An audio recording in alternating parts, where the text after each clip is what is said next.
isa sa mga bagong mukha ng pagbabalita ng GMA. 1990 yon, fresh college graduate ako at nanunood ako ng balita, naalala ko, nakita ko si Tina Monson Palma, inanunsyo niya na open for auditions ang isang newscasting position. So sabi ko, naku, kailangan puntahan ko yon kasi talaga matagal ko ng dream yon na maging newscaster. After 3 months, sinalang na ako sa newscast. Tuloy-tuloy na yon. Ang GMA Headline News, naging GMA Network News. Kasama ni na Leslie Espino, Risa Ontiveros, Mari Caimo, Marga Ortigas. After a while, naging GMA Network News, so naging kaming dalawa ni Mike Enriquez.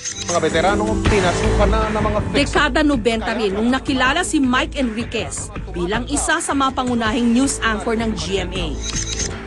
Nung malapit na yung araw ng eleksyon, doon nila natuklasan na kulang pala yung anchor na lalaki. Kaya sabi nila doon sa isang meeting, bakit hindi mag-anchor din ako? Akala ko nagbibiro lang eh. Sabi ko, ihaharap niyo ako sa TV, ano ba naman kayo? Pang radyo lang ako. Eh, yung pala seryoso sila. So, ang sabi nila, gusto nilang maglunsad ng isang mabilis na newscast na 15 minutos lang, na puro headline lang, radio style. Ano naman ang kinabukasan ni Obilio at Monteato sa hugong sandataang lakas ng Pilipinas? Testigo sa paghagis ng granada sa Rapu-Rapu Albay, ikinulong. Para sa GMA News, GMA Network News, ako po si Mike Enriquez. Ako po si Vicky Morales. Salamat po sa pagtiwala ninyo sa GMA. Magandang gabi po sa inyong lahat.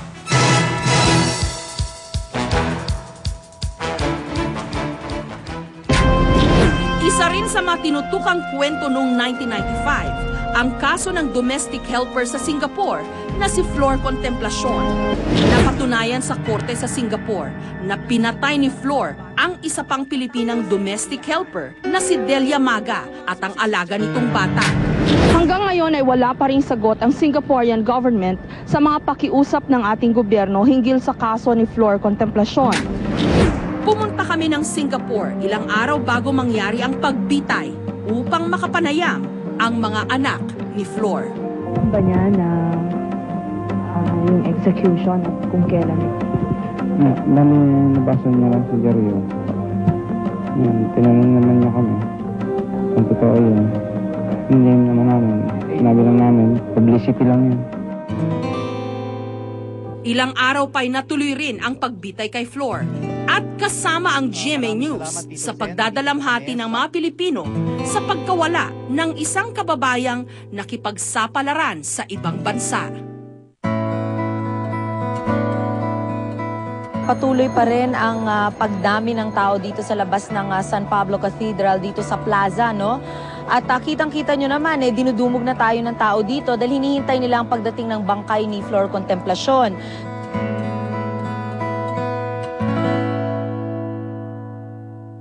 The Arab Emirates Appeals Court postponed for Wednesday its ruling in the Sara Balabagan case. Naging mainit din ang kwento ng isa pang OFW, si Sara Balabagan. Napatay ni Sara ang amo niya sa United Arab Emirates dahil sa panggagahasa nito sa kanya. Muntik na siyang maparusahan ng kamatayan. Mabuti na lang at nabigyan siya ng pardon ng nooy presidente ng UAE. Kasabay ang GMA News sa paglalakbay ni Sara pauwi ng Pilipinas.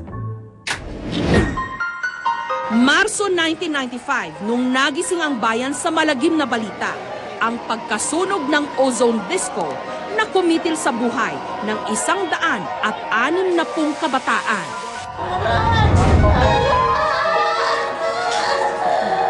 Charge beyond recognition na nakita mo, tapos dumating na yung mga relatives. Parang sakit, no? Kani-kanila ang saya nila, tapos bigla talagang nilamon sila ng apoy. Tapos, nung ginawa na namin yung mga investigasyon dun sa ozone, kapabayaan, no? Parang pwede naman maligtas. Walang fire exit dun sa likuran. So, eto na naman tayo, no? Biglang humigpit na naman yung mga inspection. Pero, sayang yung mga buhay na nawala, no? Dahil lang sa kapabayaan. And hanggang ngayon pala, wala palang nakasuhan. At wala pa rin nanagot sa ozone tragedy. Team na nanunumpa. Team na nanunumpa. Taong 1998, muling naging maayos ang paglilipat ng kapangyarihan. Landslide victory ang pagkapanalo ni Joseph Ejercito Estrada, ang bagong Pangulo ng Republika. Walang kaibigan, walang kumpare, walang kamag-anak o anak na maaaring magsamantala ngayon.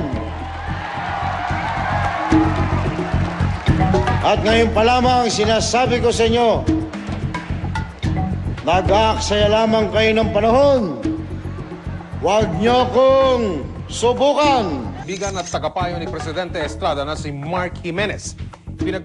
Kasabay ng pagtutok sa pamumuno ni Erap, nagkaroon din ng ilang pagbabago sa GMA News. Bandang mid-1990s, nagkaroon ng mungkahi na gawing Tagalog yung newscast. Imagine, parang super radical yung ideyang yon nung time na yun. Because at that time, ang norm was English ang mga evening newscast. Ang lahat ng 10 o'clock news, 10:30 newscast, English lahat yon. I remember number 2, medyo far second yung GMA. So sabi namin, sige, compromise, gawin natin Taglish.